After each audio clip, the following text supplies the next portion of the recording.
నమస్తే అమ్మా. నేను మీ విజయభాస్కర్ సార్ని. Welcome to challenge coaching centre మరియు భాస్కర్ సార్ హిస్టరీ క్లాసెస్ యాప్కి మీ అందరికీ స్వాగతం. ఈరోజు మన topic socio culture awaking. Socio అంటే సామాజిక, కల్చర్ సాంస్కృతిక మేల్కొలుపు అనేది ఎలా జరిగింది ఆంధ్రప్రదేశ్లో, ఇండియాలో అనేది ఈ లెసన్ యొక్క సారాంశం. ఆంధ్రప్రదేశ్లో మరియు ఇండియాలో సామాజిక సాంస్కృతిక మేల్కొల్పు అనేది ఎలా జరిగింది అనేది ఈ లెసన్ విషయం. సో ముందుకెళ్దాం. మనకు ఈ టాపిక్లో చాలా ఇంపార్టెంట్ అయినటువంటి వ్యక్తి మొత్తం తెలుసుకుందాం లెసన్ అంతా. ఫస్ట్ మనం కందుకూరి వీరేశలింగం పంతులు గారి గురించి తెలుసుకుందాము. కందుకూరి వీరేశలింగం పంతులు గారు, మీకు బోర్ కొట్టకుండా చెప్పాలి అంటే, కందుకూరి వీరేశలింగం పంతులు గారు మనకు ఆంధ్రప్రదేశ్లోని ఏ ప్రాంతానికి చెందినటువంటి వ్యక్తి అంటే రాజమండ్రి ప్రాంతానికి చెందినటువంటి వ్యక్తి. ఈయన ఎప్పుడు జన్మించాడు అంటే 1848లో రాజమండ్రిలో జన్మించడం అనేది జరిగింది. మనకు కందుకూరి వీరేశలింగం అంటే ముఖ్యమైనటువంటి అంశం ఏంటి అంటే విడో రీమ్యారేజ్ మనకి ఇంపార్టెంట్. దీని నుంచి మనకు బిట్లు పడతాయి. విడో రీమ్యారేజ్ అనగానే మనకు గుర్తుకు రావాల్సింది కందుకూరి వీరేశలింగం పంతులు. మనకు కందుకూరి వీరేశలింగం పంతులు గారు ఆంధ్రప్రదేశ్లోనే తొలిసారిగా విడో రీమ్యారేజెస్ చేశారు. అంటే వితంతు పునర్వివాహాలను చేశారు. ఫస్ట్ విడో రీమ్యారేజ్ ఎప్పుడు జరిగింది అని అడుగుతారు. 1881 డిసెంబర్ 11వ తారీఖున రాజమండ్రిలో ఆయన ఇంట్లో, ఆ ఇంటి పేరు ఏంటి అంటే ఆనంద ఉద్యాన వనంలో, ఎవరెవరికి అంటే గోగులపాటి శ్రీరాములు మరియు సీతమ్మ అనేటటువంటి దంపతులకు ఈయన ఆంధ్రప్రదేశ్లోనే కాకుండా సౌత్ ఇండియాలోనే ఫస్ట్ విడో రీమ్యారేజ్ను జరిపించాడు. ఓకేనా? కాబట్టి ఏపీలో ఫస్ట్ విడో రీమ్యారేజ్ను జరిపించింది ఎవరు అంటే కందుకూరి వీరేశలింగం పంతులు. ఓకే, అది మీరు గుర్తుపెట్టుకోవాలి. అందుకే కందుకూరి వీరేశలింగం గారిని ఏమని చెప్పి పిలుస్తారు అంటే ఈయనకు ఉన్నటువంటి బిరుదు సౌత్ ఇండియా విద్యాసాగరుడు అనే బిరుదు కందుకూరి వీరేశలింగం పంతులు గారికి ఉంది. సౌత్ ఇండియా ఈశ్వరచంద్ర విద్యాసాగరుడు అనే బిరుదు కందుకూరి వీరేశలింగం పంతులు గారికి ఉంది. అసలు ఈశ్వరచంద్ర విద్యాసాగర్ ఎవరు అనేది మనం ఇక్కడ తెలుసుకోవాలి. ఈశ్వరచంద్ర విద్యాసాగర్ ఎవరు? ఈశ్వరచంద్ర విద్యాసాగర్ ఎవరంటే ఇండియాలో ఫస్ట్ విడో రీమ్యారేజ్ను జరిపించిన వ్యక్తి. కందుకూరు ఎవరంటే సౌత్ ఇండియాలో ఫస్ట్ విడో రీమ్యారేజ్ జరిపించిన వ్యక్తి. ఈశ్వరచంద్ర విద్యాసాగర్ ఎప్పుడు ఫస్ట్ విడో రీమ్యారేజ్ నిర్వహించాడు అంటే 1956 డిసెంబర్ 7వ తారీఖున ఫస్ట్ విడో రీమ్యారేజ్ని జరిపించాడు. ఎవరెవరికి అంటే శ్రీచంద్ విద్యారత్న, అబ్బాయి పేరు కాళీ మాత దేవి అనే ఈ పేరుకి ఆయన ఇండియాలోనే ఫస్ట్ విడో రీమ్యారేజ్ జరిపించాడు. ఓకేనా? ఎక్కడ జరిపించాడు అంటే కలకత్తాలో జరిపించాడు. ఇది మీరు చూసుకోవాలి. కాబట్టి ఇండియాలో ఫస్ట్ ఈయన, ఏపీలో సౌత్ ఇండియాలో ఫస్ట్ ఈయన. ఓకేనా? ఇది మీరు చూసుకోవాల్సినటువంటి అంశం. అయితే అసలు విడో రీమ్యారేజ్ యాక్ట్ ఎప్పుడు వచ్చింది అని అడిగితే 1856 క్షమించాలి, 1856లో first time widow remarriage act రావటం అనేది జరిగింది. 1856లో విడో రీమ్యారేజ్ యాక్ట్ను తీసుకొచ్చింది ఎవరు అంటే లార్డ్ డల్హౌసీ అనేటటువంటి వ్యక్తి ఈ యాక్ట్ని తీసుకురావడం జరిగిందనమాట. అర్థమవుతుందా? కాబట్టి ఈ యాక్ట్ ప్రకారం ఈశ్వరచంద్ర విద్యాసాగర్ ఈ పెళ్లిళ్ళు జరపడం జరిగింది. Come back to Kandukuri Veeresalingam Pantulu. Kandukuri Veeresalingam Pantulu మొత్తం ఎన్ని విడో రీమ్యారేజ్లు జరిపించాడు అని అడిగితే 53 అని చెప్పండి. ఈ 53 పెళ్లిళ్ళకి ఆర్థిక సహాయం చేసింది ఎవరు అని అడుగుతారు. అతని పేరు పైడా రామకృష్ణయ్య అనేటటువంటి కాకినాడ మేయర్ గారు ఈ 53 పెళ్లిళ్ళకి ఆర్థిక సహాయాన్ని అందించారు కందుకూరికి. చాలా ఇంపార్టెంట్ బిట్టు, కాకినాడ మేయర్ అనమాట. అంతేకాకుండా ఈ 53 మంది దంపతులకు సొంత హౌసుల్ని కట్టించి ఇచ్చాడనమాట. చూసారా, అది డెడికేషన్ వర్క్ అంటే. ఓకే, సో ఇది మీరు చూసుకోవాలి. మరి కందుకూరు చేసినటువంటి సెకండ్ విడో రీమ్యారేజ్ ఏది అంటే 1881 డిసెంబర్ 15న ఎవరు అంటే రాచర్ల రామచంద్రయ్య మరియు రత్నమ్మ కాదు, రత్నమ్మకు సెకండ్ విడో రీమ్యారేజ్ జరిపించడం అనేది జరిగింది. ఇక్కడ మోస్ట్ ఇంపార్టెంట్ గ్రూప్ 2 బిట్ ఏంటి అంటే కందుకూరి వీరేశలింగం పంతులు గారు ఏ పుస్తకాన్ని బేస్ చేసుకుని ఈ పెళ్ళిళ్ళు చేశాడు అంటే స్త్రీ పునర్వివాహ సంగ్రహం అనే బుక్ని బేస్ చేసుకుని ఈ మ్యారేజ్లు చేశాడు. స్త్రీ పునర్వివాహ సంగ్రహం అనే పుస్తక రచయిత ఎవరు అంటే పరావస్తు వెంకట రంగాచార్యులు అనేటటువంటి వ్యక్తి ఈ బుక్ రైటర్. ఆ బుక్లో ఏముందంటే విడో రీమ్యారేజ్ చేయొచ్చు అని చెప్పి. సో ఈ విధంగా కందుకూరి వీరేశలింగం పంతులు గారు ఈ పనులు చేశాడు కాబట్టి ఆయనకి సౌత్ ఇండియా విద్యాసాగరుడు అనే బిరుదు వచ్చింది. ఇవన్నీ మీరు జాగ్రత్తగా చూసుకోకపోతే బుక్ అవుతారు. కందుకూరు అనగానే మనకు ఇదే ఇంపార్టెంట్. నెక్స్ట్ తర్వాత ఏమడుగుతారంటే కందుకూరి వీరేశలింగం గారి యొక్క పుస్తకాలు ఏమైనా ఉన్నాయా అని చెప్పి మన ప్రశ్న అడుగుతారు. ఎస్, ఉన్నాయి. సారు మనకు చాలా పుస్తకాలు రచిస్తాడు. ఆ పుస్తకాల్లో మనకు మోస్ట్ ఇంపార్టెంట్ పుస్తకం ఏంటి అంటే, చాలా ముఖ్యమైనటువంటి పుస్తకం ఏంటి అంటే వివేకవర్ధిని. ఏంటండి, సార్ యొక్క మోస్ట్ ఇంపార్టెంట్ బుక్ పేరు ఏంటండి? వివేకవర్ధిని. ఓకే, మనకు వివేకవర్ధిని చాలా ఇంపార్టెంట్. బోల్డ్ సార్ ప్రీవియస్లీ బిట్లు. మనకు వివేకవర్ధిని ఎప్పుడు రాయబడిందంటే 1874లో. వివేకవర్ధిని అనే దాన్ని ఎక్కడ స్టార్ట్ చేశాడు అంటే రాజమండ్రిలో. ఓకే, ఈ వివేకవర్ధిని పత్రిక ద్వారా దేనికోసం ఫైట్ చేశాడు అంటే వితంతు పునర్వివాహాల కోసం, బాలిక విద్య కోసం, గవర్నమెంట్లో అవినీతిని వ్యతిరేకంగా. ఈ వివేకవర్ధిని పత్రిక బాగా ఫేమస్ అవుతుందని ఒక ఆయనకి కుళ్ళొచ్చిందంట.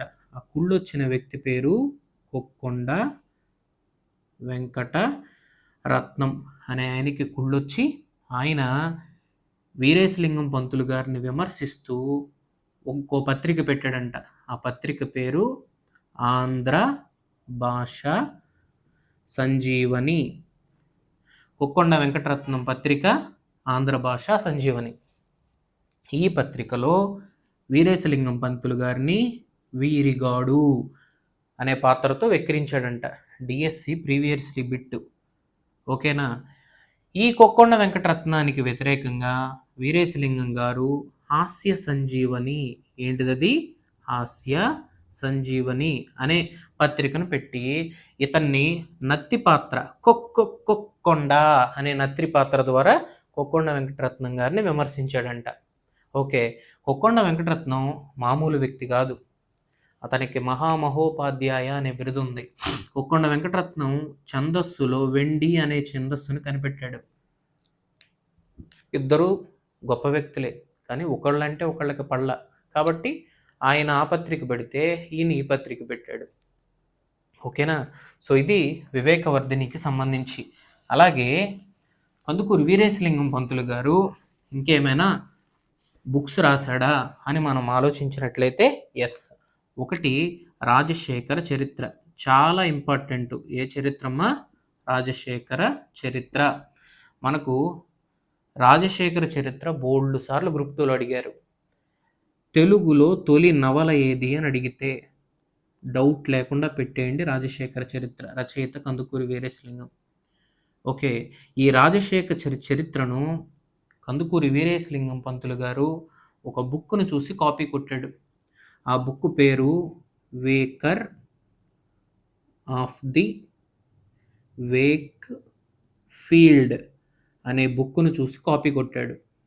ఆ పుస్తక రచయిత ఆలివర్ గోల్డ్ స్మిత్ అనే ఇంగ్లీష్ అతను రచించిన ఈ బుక్‌ని చూసి ఈ బుక్‌ని కాపీ కొట్టాడు. అందుకే మరో ప్రశ్న, రాజశేఖర చరిత్ర ఏపీలో తెలుగులో తొలి నవలే కాకుండా, ఏంటిది? తెలుగులో తొలి నవలే కాకుండా ఇంగ్లీష్ నుంచి ట్రాన్స్లేషన్ అయిన తొలి తెలుగు నవల కూడా. ఓకేనా? ఇది మీరు చూసుకోవాలి. రైటా? ఇక నెక్స్ట్ ఆ తర్వాత ఇదే రాజశేఖర చరిత్ర మళ్ళీ ఇంగ్లీష్లోకి కూడా ట్రాన్స్లేట్ అయిందంట. అంటే తెలుగు నుంచి ఇంగ్లీష్లోకి ట్రాన్స్లేట్ అయిన తొలి తెలుగు నవల కూడా ఇదే. 3 బిట్లు ఉంటాయి. తొలి తెలుగు నవల రాజశేఖర చరిత్ర, ఇంగ్లీష్ నుంచి తెలుగులోకి అనువదించబడిన ఫస్ట్ నవల రాజశేఖర చరిత్ర, మళ్ళీ తెలుగులో నుంచి ఇంగ్లీష్లోకి ట్రాన్స్లేట్ అయిన తొలి నవల రాజశేఖర చరిత్ర. ఇది చూసుకోవాలి. తర్వాత సార్ ఇంకా రాసినటువంటివి ఏమన్నా ఉన్నాయా అంటే ఎస్ ఉన్నాయి. అదే సతీహితబోధిని, చాలా ఇంపార్టెంట్. సతీహితబోధిని. నెక్స్ట్ సత్య సంవర్ధిని. ఓకేనా? నెక్స్ట్ తెలుగు జనన అనే పుస్తకాలను ఈయన రచించాడు. ఇక్కడ తెలుగు జనన సార్ రాశాడు. ఉత్త జనన ఇచ్చాడు అనుకోండి, ఉత్త జనన అని ఇచ్చాడు అనుకోండి, రాయసం వెంకట శివుడు అని చెప్పి పెట్టండి. ఓకేనా? ఈ బుక్సే కాకుండా సారు విక్టోరియా మహారాణి చరిత్రను రచించాడు, రాజా రామ్మోహన్ రాయ్ చరిత్రను రచించాడు, యేసు ప్రభు చరిత్రను రచించాడు. తర్వాత మెయిన్ ఇంపార్టెంట్ ఆంధ్ర కవుల చరిత్ర అనే బుక్ని రచించాడు. ఇది ఆంధ్ర కవుల చరిత్ర, చాలా ఇంపార్టెంట్. చచ్చిపోయేటప్పుడు రాసింది ఆంధ్ర కవుల చరిత్ర. ఓకే. అయితే ఈ విధమైనటువంటి పుస్తకాలను ఆయన రాయటం అనేది జరిగిందనమాట. అందుకే కందుకూరి వీరేశలింగం పంతులు గారి బిరుదేంటి అంటే గద్య తిక్కన. గద్య తిక్కన. అలాగే ఈయన మరో బిరుదు గద్య వాంగ్మయ బ్రహ్మ. అలాగే మనకు సౌత్ ఇండియా విద్యా సాగర్. అర్థమవుతుందా ఈ బిరుదులన్నీ? అలాగే ఆంధ్రప్రదేశ్ పునర్ వికాస పితామహుడు అనే బిరుదులన్నీ ఎవరికి ఉన్నాయంటే మన కందుకూరి వీరేశలింగం పంతులు గారికి ఉన్నాయి. కందుకూరి వీరేశలింగం పంతులు గారు అసలు ఏం చేసేవాడు అంటే ఈయన ఒక తెలుగు టీచర్ కోరంగి అనేటటువంటి హై స్కూల్కి హెచ్ఎంగా పనిచేశారు. ఆ హెచ్ఎంగా జాయిన్ అయ్యేటప్పుడు అమావాస్య రోజున జాయిన్ అయ్యాడంట. అనంతరం ఆయన ఎదిగి మద్రాసు ఉంటుంది చూసారా, ఈ మద్రాసు యూనివర్సిటీకి ఫస్ట్ తెలుగు లెక్చరర్గా జాయిన్ అయ్యాడంట. కాబట్టి బిట్ అడుగుతారు, Madras university first Telugu lecturer Kandukuri Veeresalingam Pantulu. ఆ తర్వాత ఈ పత్రికలను పెట్టడం అనేది జరిగిందనమాట. అర్థమైందా? రాను ఇతను ఉద్యోగానికి రాజీనామా చేసి తర్వాత ఆయన తను స్థాపించినటువంటి బుక్స్, తను స్థాపించినటువంటి పత్రికలు సతీహితబోధిని, సత్య సంవర్ధిని, అలాగే మనకు వివేకవర్ధిని, తెలుగు జనన, ఇలాంటివన్నీ నడపడానికి డబ్బు కావాలి. కాబట్టి రాజమండ్రిలో సారు ఒక ఆర్గనైజేషన్ను స్థాపించాడు. ఆ ఆర్గనైజేషన్ మనకు చాలా ఇంపార్టెంట్. అదే హితకారిణి ఆర్గనైజేషన్. ఏ ఆర్గనైజేషన్? హితకారిణి అనే ఆర్గనైజేషన్. ఈ ఆర్గనైజేషన్ ఎక్కడ స్థాపించాడు అంటే రాజమండ్రిలో స్థాపించాడు. ఓకే. ఈ హితకారిణి ఆర్గనైజేషన్ను ఎప్పుడు స్థాపించాడు అంటే 1905లో. హితకారిణి ఆర్గనైజేషన్ గురించి ఎలా అడుగుతారంటే మన కందుకూరి వీరేశలింగం పంతులు గారి అన్ని ఆర్గనైజేషన్స్కి హెడ్ క్వార్టర్ ఏది అంటే హితకారిణి. దీనికి తన భార్య రాజ్యలక్ష్మి ఎవరైతే ఉందో ఆవిడ తన నగలన్నీ ఇచ్చేసిందంట. వీళ్ళు తన యావదాస్తిని అమ్మేసి దీనికి ఇచ్చేశారంట. ఎంత గొప్ప విషయం అండి, అర్థమవుతుందా? అంతేకాకుండా కందుకూరి వీరేశలింగం పంతులు గారు మనకు ఆంధ్రప్రదేశ్లోనే ఫస్ట్ మహిళా స్కూల్ని స్టార్ట్ చేశారు. ఏపీలోనే ఫస్ట్ మహిళా స్కూల్ని స్టార్ట్ చేశారు. ఏంటి ఆ స్కూల్ అంటే ధవళేశ్వరం స్కూల్. ధవళేశ్వరం స్కూల్ రాజమండ్రికి 6 కిలోమీటర్స్ దగ్గర అనుకుంటా అది, ఓకేనా? అలాగే మన ఏపీలోనే నైట్ స్కూల్స్ స్టార్ట్ చేసినటువంటి ఫస్ట్ వ్యక్తులు కూడా కందుకూరి వీరేశలింగం పంతులు గారే. అర్థమవుతుందా? ఓకే, ఇది మీరు చూసుకోవాలన్నమాట. అలాగే మనకు కందుకూరి వీరేశలింగం పంతులు గారు ఇక్కడేమో స్త్రీ విద్యకు ప్రోత్సాహం ఇచ్చారు, అక్కడేమో వితంతు పునర్వివాహాలను జరిపించాడు. అలాగే సారు కులాంతర వివాహాలను కూడా జరిపించాడు. కులాంతర వివాహాలను ఎలా జరిపించాడు? 1906వ సంవత్సరంలో ఆయన మనకు సరోజిని నాయుడు ఉన్నారు కదా, ఆ సరోజిని నాయుడు కాదు, ఆవిడ అసలు పేరు దేవి, బ్రాహ్మిన్స్. ఈవిడ ఒక అబ్బాయిని ఇష్టపడింది. ఆయన సవర కులానికి చెందిన వ్యక్తి, ఎస్టీ కులానికి చెందిన వ్యక్తి. అతని పేరు గోవిందరాజులు నాయుడు. నాయుడు అంటే చౌదరీలు, రెడ్లు, కాపులు కాదు. ఆ కులంలో అట్లా పెట్టుకోవచ్చు. ఇప్పుడు మనకు ఎట్లా చెప్పాలి, ఎస్టీల్లో రెడ్లను పెట్టుకుంటారు, ఎందుకంటే కొండారెడ్లు ఉంటారు వాళ్ళు, అట్లా.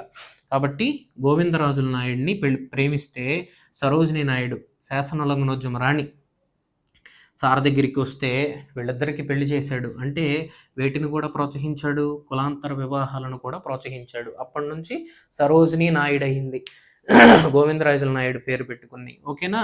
సో ఇలా కందుకూరి చాలా పనులు చేశాడనమాట.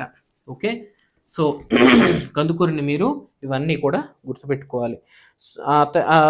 తర్వాత మనం చూడాల్సినటువంటి అంశం, సారు అలా చేసి 1919వ సంవత్సరంలో మద్రాసులో మనకు కొమర్రాజు లక్ష్మణరావు ఉన్నాడు కదా.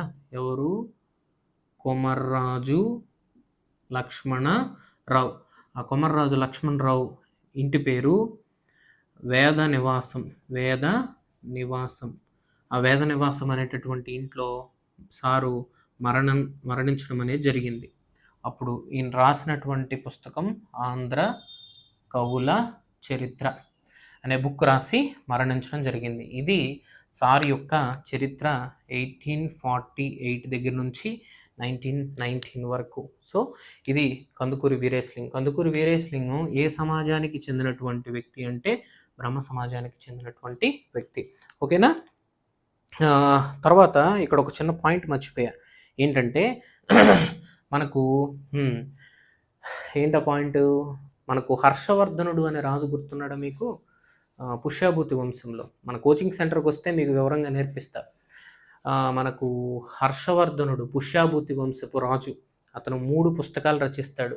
ఆ 3 పుస్తకాలు ఏంటి అంటే, 1 నాగానందం, 2 ప్రియదర్శిక, 3 రత్నావళి. ఇవి రచించింది ఎవరు? హర్షవర్ధనుడు సంస్కృతంలో రచించినటువంటి 3 పుస్తకాల్లో దేన్ని కందుకూరి తెలుగులోకి ట్రాన్స్లేట్ చేశాడు అంటే రత్నావళిని తెలుగులోకి ట్రాన్స్లేట్ చేశాడు. అలాగే కాళిదాసు రచించినటువంటి మాళవికాగ్నిమిత్రం, అభిజ్ఞాన శాకుంతలాన్ని కూడా ఇతను తెలుగులోకి ట్రాన్స్లేట్ చేశాడు. అలాగే విష్ణు శర్మ రచించినటువంటి పంచతంత్రం ఏదైతే ఉందో దాన్ని కూడా ఇతను తెలుగులోకి ట్రాన్స్లేట్ చేశాడు. అర్థమవుతుందా? ఇతను ధవళేశ్వరంలో స్థాపించిన స్కూల్ యొక్క ఫస్ట్ ప్రిన్సిపల్ ఎవరు అని అడుగుతారు. స్కూల్కి ప్రిన్సిపల్ ఉంటారు కదా, కానీ అలా ఉంటుంది పుస్తకంలో. ఫస్ట్ హెచ్ఎం ఎవరు అంటే అతని పేరు మనకు మల్లాది అచ్చన్న శాస్త్రి. ఇది చూసుకోవాలి. ఓకేనా? సో ఇది అంతా కూడా ఎవరికి సంబంధించినటువంటి అంశం అంటే మన కందుకూరి వీరేశలింగం పంతులకి సంబంధించినటువంటి అంశం, రైటా? సో నెక్స్ట్ కందుకూరి తర్వాత మనకిప్పుడు ఇప్పుడు మనకి లెసన్ పేరేంటి? Socio culture awaking Andhra and India.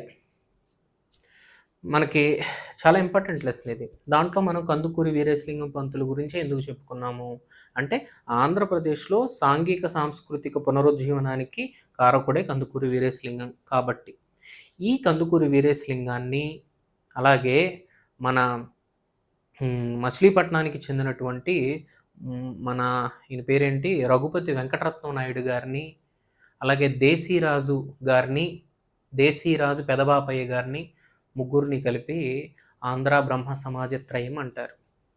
అర్థమవుతుందా? సో కాబట్టి మనం ఆంధ్ర బ్రహ్మ సమాజ త్రయం, ఆంధ్ర బ్రహ్మ సమాజ త్రయంలో కందుకూరి వీరేశలింగం పంతులు గారి గురించి తెలుసుకున్నాం. నెక్స్ట్ ఆ త్రయంలో రెండో వ్యక్తి మన మచిలీపట్నం ఆయన గురించి మనం రఘుపతి వెంకటరత్నం నాయుడు గురించి, దేశీరాజు పెదబాపయ్య గారి గురించి నెక్స్ట్ వీడియోలో తెలుసుకుందాం. నమస్తే.